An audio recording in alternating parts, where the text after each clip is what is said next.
Now, usually before the piece begins, the speaker explains how each person or animal in the story is described by a certain instrument of the orchestra. But I'm sure you know all of that already, don't you? Well, let's see if you do. For instance, who is being represented by the French horns?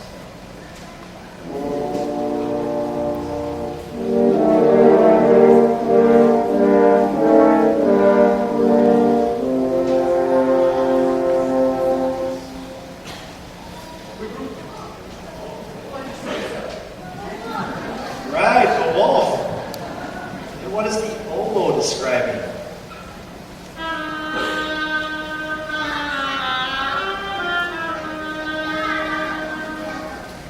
Right again, the duck.